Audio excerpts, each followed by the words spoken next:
You know, there are very few bands in this world that I would just drop everything to go and see. Like, when they drop a new t-shirt design, bam, I've already pre-ordered it. Let's say they're reissuing another one of their albums, one that I have on cassette tape and CD and vinyl and everything. Guess what? I'm there day one. The kind of band that has grown so much within their specific scene that they've achieved mythical status among fans of that type of music. And of course, I can stop with the cat and mouse game because you guys already know what band this is, just from the description of the video. Of course, I want to talk about Living Sacrifice, and more specifically, the early Living Sacrifice albums, in a new series I want to try out called The Original Trilogy, where I take an in-depth look at the first 3 albums of a classic band and rediscover what made that band so special in the first place. So grab yourself a drink or some popcorn, or specifically for this episode, I would recommend like a roasted turkey leg, because we are about to dive deep into the meat of what Living Sacrifice had to offer on their first 3 albums. My name is Daniel Terry, and welcome back to DFT'S Dungeon. Living Sacrifice was birthed officially into existence in 1989. But like I said in my embodiment video, it feels like it was probably a few years in the making before that. 1989 was just when the band officially released something. But before that official release, Living Sacrifice was just a passion project between 3 friends: Bruce Fitzhugh on guitar, Lance Garvin on drums, and Darren the Rock Johnson, Darren Johnson, or DJ Sacrifice as we know him today, on bass and lead vocals. Like all good teenagers in the 1980s, the boys in Living Sacrifice were like really into metal. Starting off getting into the 80s hair metal bands that were popular at the time, the guys in Living Sacrifice would eventually be seduced by the heavier sounds of thrash and death metal that were emerging at the time. Before long, they were jamming full-on thrash songs in their basement. And as they got older, they were invited to church by some friends. And in an attempt to find a greater purpose in life that extended beyond just partying and listening to music and getting drunk, the guys sought to mix the message of their newfound purpose in life into their music. And eventually they formed into a band called Living Sacrifice, based on the Bible verse Romans 12:1, which reads, "I beseech you therefore, brethren, by the mercies of God, that ye present your bodies as a living sacrifice, wholly acceptable unto God, which is your reasonable service." And I always found this part interesting about Living Sacrifice because, like I talked about in my last video, there is this perception out there that Christian bands only seek to mimic popular bands so that they can shoehorn some kind of message or agenda into it. However, in the case of Living Sacrifice, they were metalheads first and foremost. They'd been lifelong fans of that kind of music, and while, yes, their lyrics do reflect their personal and spiritual beliefs, the only agenda that you could accuse a band like Living Sacrifice of is an agenda to create music with actual authenticity. And to really round out the lineup for Living Sacrifice, they ended up recruiting Jason Truby, who played in a band called Archangel. And with a full lineup and some songs under their belt, the band put out their first demo tape called Not Yielding to Ungodly in 1990. Which is another demo that I've heard, but I don't actually have. It's been kind of a white whale purchase for me for the better part of a couple of decades now. And I'm not saying that you should send me one. Definitely not saying that. Right. Anyway, that demo has a really cool version of Haven of Blasphemy on it before they death metaled it up for their Nonexistent album, which, spoilers.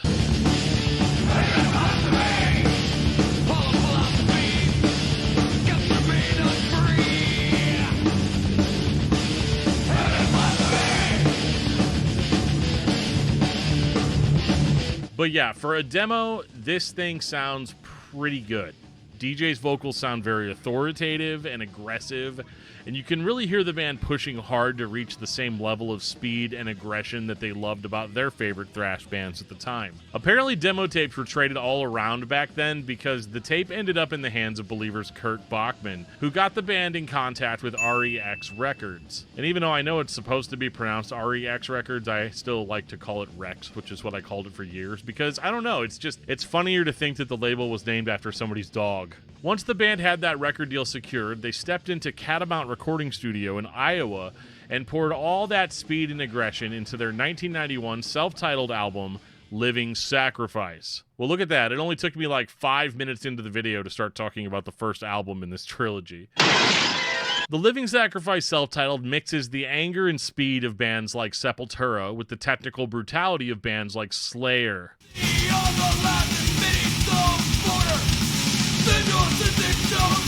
Living Sacrifice released upon the world an absolute catalog of punishing riffs, cat strangler solos, rage-soaked vocals, and devastating drums. And I know a lot of people describe this album as a Slayer clone, and I think that that might be true to a certain degree, but for some reason, I find the riffs here to be much more memorable with more tasteful lead guitar work. And even though I do love thrash metal, I have to admit that it's sometimes hard to find records that stick with me for weeks at a time. It's hard to describe, but like the way DJ does his best to deliver memorable vocal hooks goes a long way towards keeping those songs firmly planted in my brain all these years later.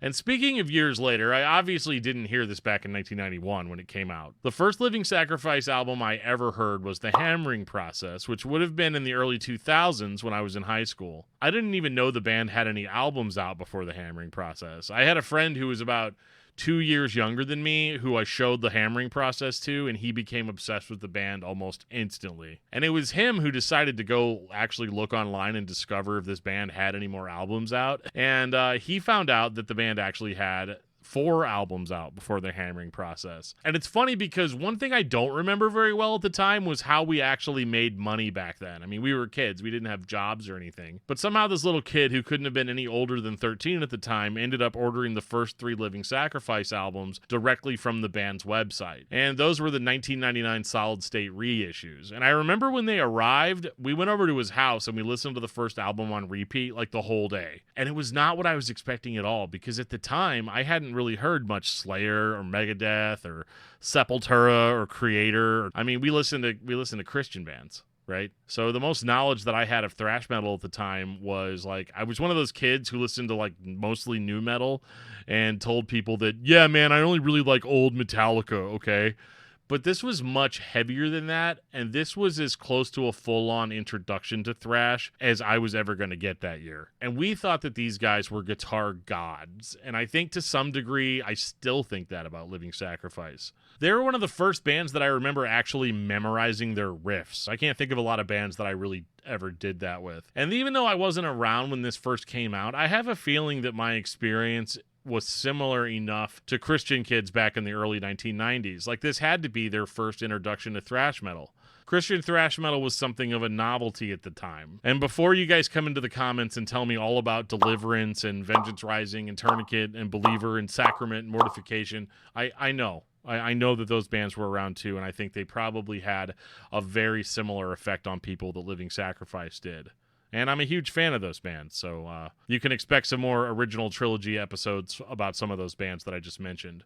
But there was definitely something intangibly legit about Living Sacrifice. Like, they just went as hard as all of the bigger market thrash bands. Like, despite being heavy most of the time, Living Sacrifice was really skilled at incorporating subtle melody into their songs.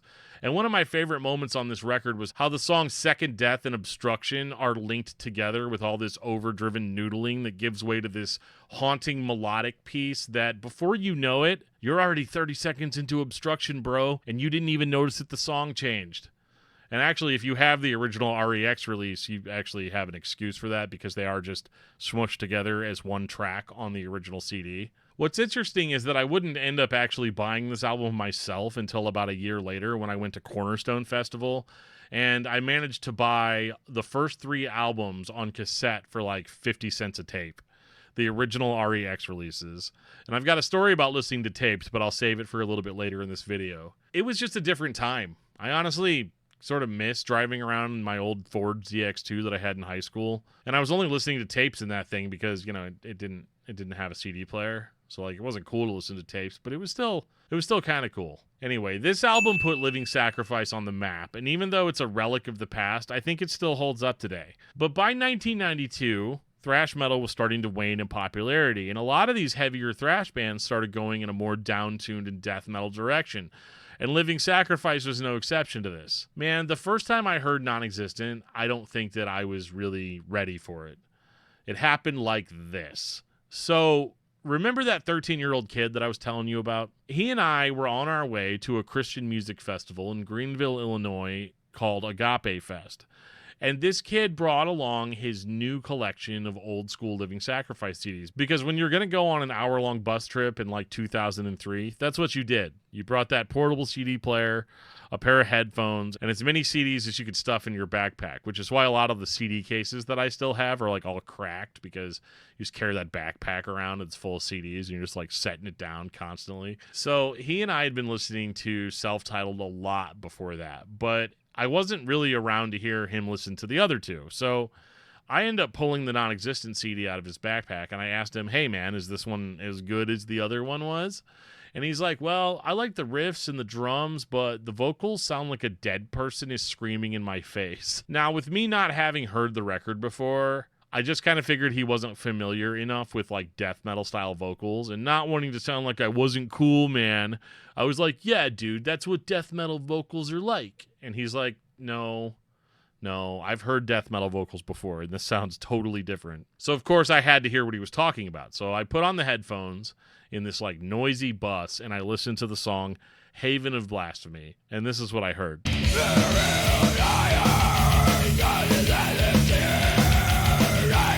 Needless to say, I was terrified. Like, I expected it to be brutal, but not like this kind of brutal. I had no idea what to make of this album for years afterwards, if I'm being honest. But I always kept coming back to it because it has this kind of like mysteriousness to it. It's got a lot of complicated moving parts, and you have to listen to it a lot of times in a row before you can start picking up on just how intricate it actually is. So I'm going to do my best to try to describe it to you by using somebody else's words. Occasionally, I've been known to look up my favorite bands on Metal Archives to read user reviews for some of my favorite albums, just to find out if I have, like, actual good taste or not.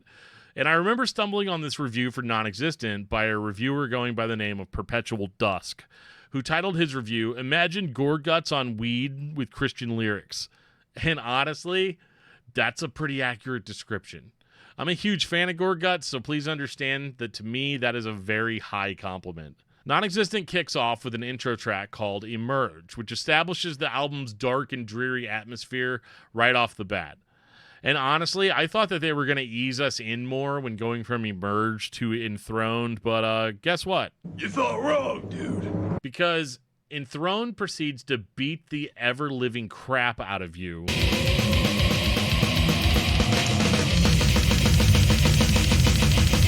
I thought the drumming was intense on Self-Titled, but Lance is just on another planet here. You can almost feel the sticks hitting you in the face 4 or 5 times every second. Jason and Bruce lay down a flurry of brutal down-tuned riffs that are probably more effective at helping you grow your hair out than any amount of Rogaine you're going to order on Amazon. But between the more brutal moments on the album, the band will switch gears on a dime and start playing the most beautiful melodic acoustic interludes that you have ever heard. It's emotionally moving in a way that most death metal isn't. For most death metal bands at the time, you might get a pretty acoustic intro to an album that's like 30 seconds long. Like, look at the first Gore Guts album. That's a perfect example of it. But that's pretty much it. It's just going to be like all killer from there on out.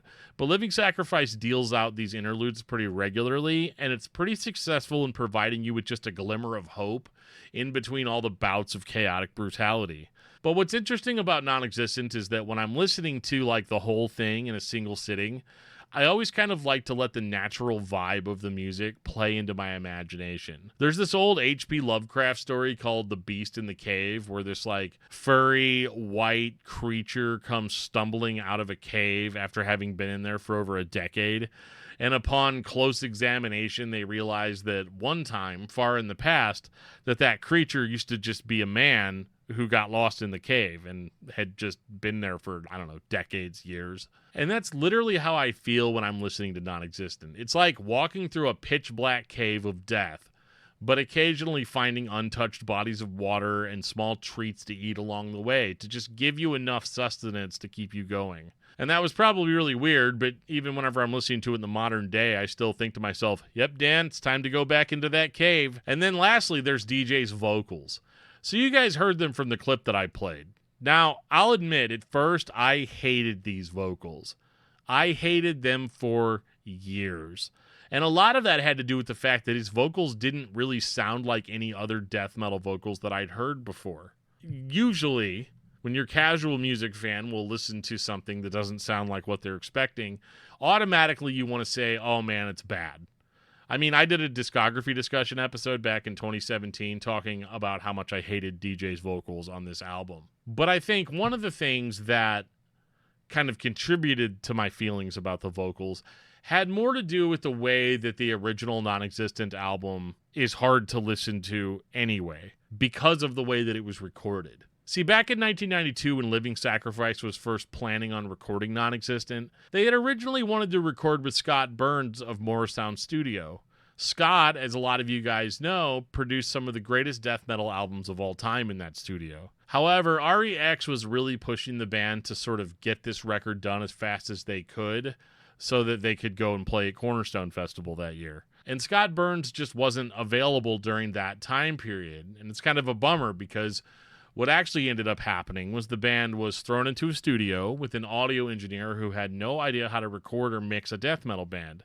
Oh, we got both kinds. We got country and western. It got so bad that at a certain point, the band ended up basically just telling the dude to step away from the board entirely and that they would take care of the recording and engineering of the album themselves. And the results were pretty mixed, to put it nicely. The original release of Nonexistent sounds muddy, with kind of an uneven mix, which leads to stuff like guitar solos that are really good, but are really hard to hear sometimes. And one of the things that I didn't like about DJ's vocals on the record was the fact that they sounded far away. Like, it was almost like he was standing 10 feet back from the mic and growling at the top of his lungs. And I actually interviewed DJ on my old Discuss Metal podcast a few years ago, and he kind of gave me the download that pretty much was almost exactly what was happening due to his frustration with having to record with somebody that clearly didn't understand what he was doing or understand how he was trying to do it.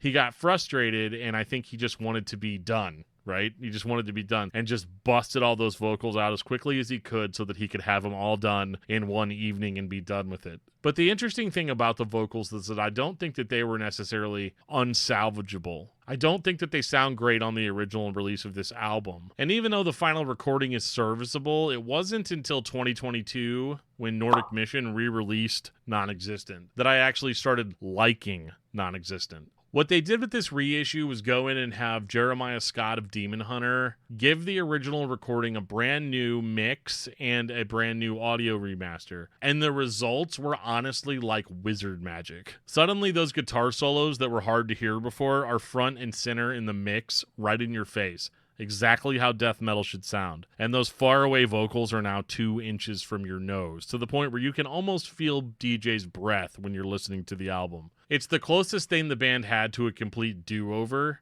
and these days I find myself jamming Nonexistent all the time. And the added vocal clarity makes the whole walking through a cave thing much scarier, because before he was far behind me chasing after me, but with the remaster he's literally standing behind me screaming at me every step of the way. It feels like Living Sacrifice didn't waste any time between releases in the early 90s.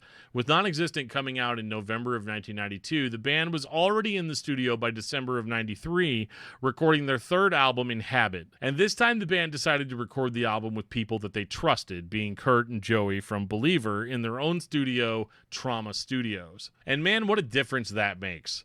Inhabit continues in a very similar death metal vein to Nonexistent, but with almost every single aspect of it tightened up and weaponized. The riffs slam harder as the band incorporates more hardcore style slamming into the songs. The riffing is overall more technical and cleaned up and sterile even, but without losing any of the intensity. The drums are absurdly fast. DJ adopts another distinctly different vocal style on Inhabit, and this time goes for more of a guttural scream with an extra emphasis on clear enunciation. So if you absolutely hated the vocals on Nonexistent, rest assured that the vocals on Inhabit are night and day different. There's also a really cool variety of vocal effects that they use on this album to emphasize certain phrases and patterns, and it just adds a little bit of that extra cool factor to everything. The band also incorporates a variety of really cool ambient sound effects into most of the songs, which gives the record its own distinct atmosphere. And I think Inhabit also has some of the most recognizable and catchy Living Sacrifice riffs. Songs like Not Beneath, Darkened, Inhabit,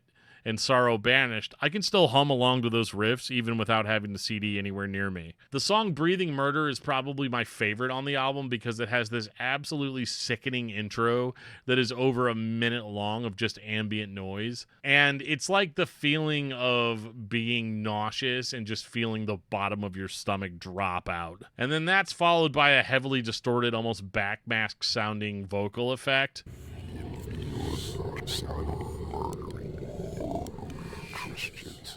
And it's really scary stuff, and it's everything that I love about death metal. Now, the original version of Inhabit I got was the cassette version, the one I was talking about earlier. And as strange as it may sound, the most time that I spent listening to Inhabit was when I was in high school working part-time at Cracker Barrel Old Country Store and Restaurant. I worked in the gift shop, and I spent most of my shifts in the stockroom reorganizing boxes and replenishing items on the floor. And my Discman had broke sometime before I ended up getting that job, so I went to Goodwill and I got a $2 cassette Walkman. So I took that to work every day, and I would listen to like the 10 or 15 cassette tapes that I had. But the tape that I listened to the most was Inhabit. One of my most frequent jobs was to assemble the wooden rocking chairs that sit outside of every Cracker Barrel restaurant. So it's always funny to me that every time I hear Inhabit, all I can really think about is assembling rocking chairs.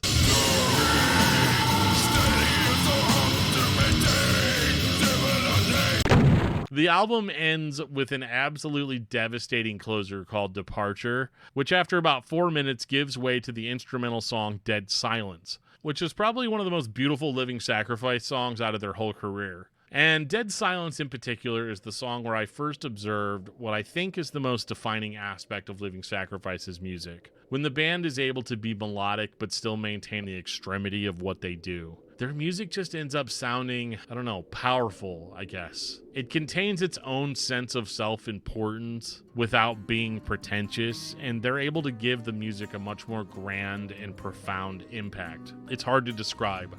And I apologize if you watched this whole video only to hear me say, trust me, bro, on this one, it's totally good, okay? But the lessons that the band learned on each of the first 3 albums would eventually mesh together to create a perfect storm of ideas and energy that would lead to a profound rebirth. And that rebirth would end up changing the course of faith-based metal music forever. Thank you guys so much for watching, and in case you're wondering, I do intend to cover the rest of Living Sacrifice's albums in another video, but I've got a few other ideas that I want to get out of my system first, so be assured that it's coming. I just don't know when it's coming, but it is coming. Thanks again, and I'll see you guys next time.